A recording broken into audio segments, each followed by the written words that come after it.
Treasury Director General Dondo Mogajane has described how the firing of Nhlanhla Nene had catastrophic consequences for the economy. Nene was replaced by Des van Rooyen after his removal in 2015. Mogajane was testifying at the State Capture Commission today. He also discussed the mood at Treasury when van Rooyen arrived and his two so-called advisors, Mohammed Bobat and Ian Whitley. ENCA's Aaron Bates has been following the commission for us. Aaron, good evening. Certainly we've had some highs and lows at the commission, I think, the entire week. But from the former finance minister, Pravin Gordhan, to Daniel, I seemingly can't pronounce his surname right now in this moment.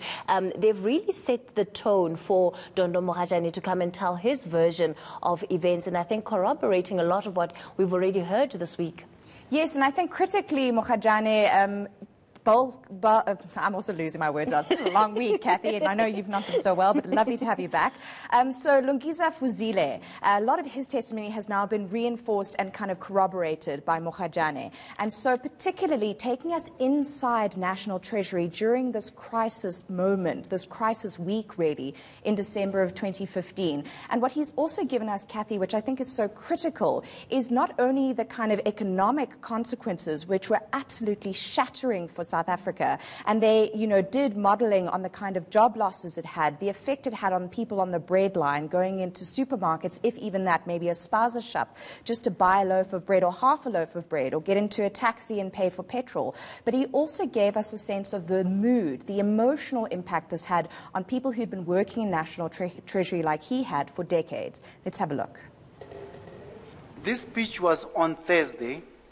At the, I was not there, and I have not seen him. I have not interacted with him at all. I did not know, his speech. I did not contribute to his speech. Yes, I understand. But did you subsequently read it from the website, or you had not read it at all? I had not read it at all at this time. I had not read it. It was a very painful, for me in particular, it was a very painful period, having been at the Treasury for years. And so I had two options on the Thursday.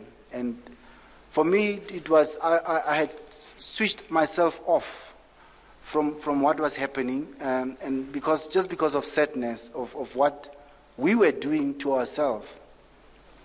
And at a later stage, obviously, when we engage on other matters, it will come through because my pain started that Monday. It did not start on Friday, Thursday or Friday.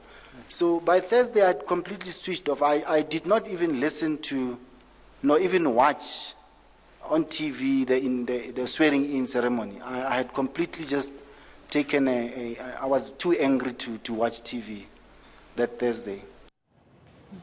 When you look at a response such as this, it certainly takes away from the idea that is often created that those that are in the public service and who are serving as professionals are somewhat protected from those who come in as figureheads of the ministers, because this account tells us that they are directly affected by who is in charge. Yes, and we heard that from Fuzile yesterday as well, that he had people coming into his office angry, distraught about what was happening at National Treasury in December of 2015. So you're right, there's this really palpable sense of what people working as civil servants, and Mogajane is highly, highly qualified. He's studied locally, he's also studied at Harvard, he did a master's at the University of Maryland. This is the creme de la creme of executives in governance, and yet they were at a point of being so demotivated about the political climate at the time and getting a minister who was surrounded by so much controversy. And Kathy, what Mogajane said as well that was so distressing is that when van Rooyen arrived, he really didn't provide the team with a lot of confidence on Mogajane's version, that this wasn't someone who was coming in and saying, whatever the circumstances about how I got here, we're going to take this bull by the proverbial horns and do what we can to provide confidence in the South African economy. But Aaron, that beggars belief, because according to President Zuma at the time,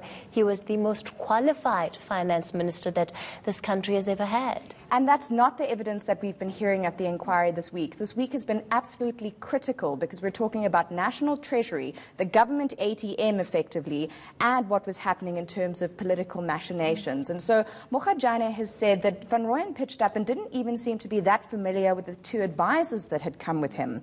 And these were two people that Enoch Godongwane had told Fuzile would be pitching up with Van Rooyen, and it all really played out according to script. And it just seemed like Van Rooyen didn't really know what was going on. He'd come there to reprimand National Treasury and say there's a new sheriff in town, and we're going to fix things and make this Treasury a lot more accessible to the poor, which I really don't think in principle is a terrible idea. But what it may have meant in the circumstances, in light of the kind of alliances that it seemed Van Rooyen had, it had a very different meaning for Mogajane and other people in National Treasury. So we've wrapped up the week. Now it's Friday. Where do we leave things in terms of the Commission, and what can we expect next week? Excellent question. So what's critical from Mogajane today is that National Treasury has made a commitment to provide economic modelling on how much the Guptas and their associated companies were making out of government in 2015. And that's in order to corroborate or not the testimony of Mcebisi Jonas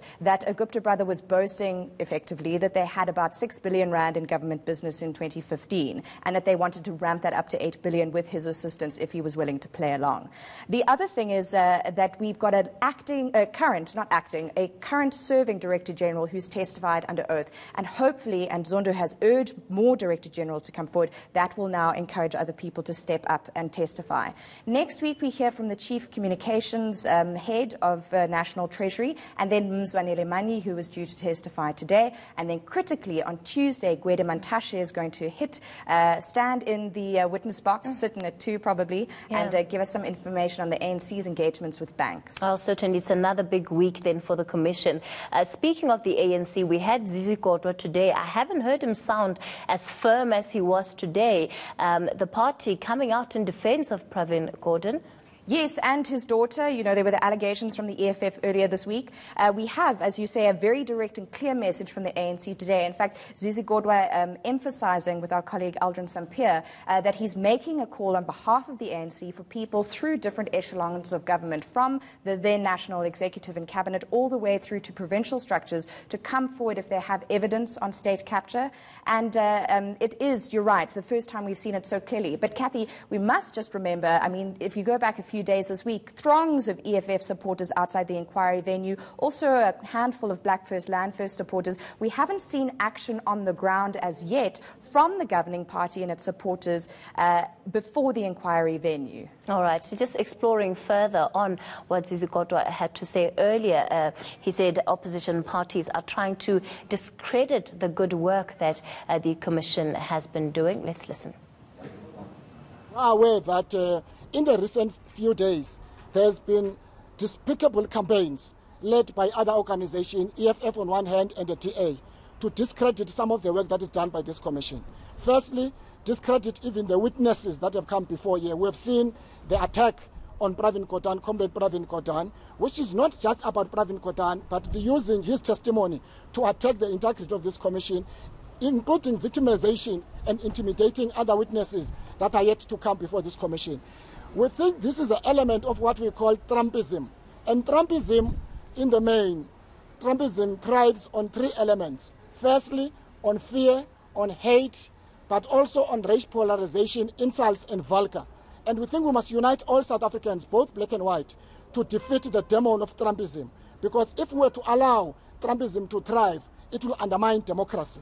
We have seen some of the insults that have been held against Pravin Gordhan, not so much about him, but to undermine the African National Congress, attack the African National Congress, attack the integrity of this commission, attack and intimidate some of the witnesses that are yet to come before this commission. We continue to make a call that we appreciate the fact that, in fact, people who have exposed some of the maladministration and corruption is leaders of the ANC, it's members of the ANC, former cabinet ministers and current cabinet ministers who have come before this commission to expose malfeasance, expose corruption.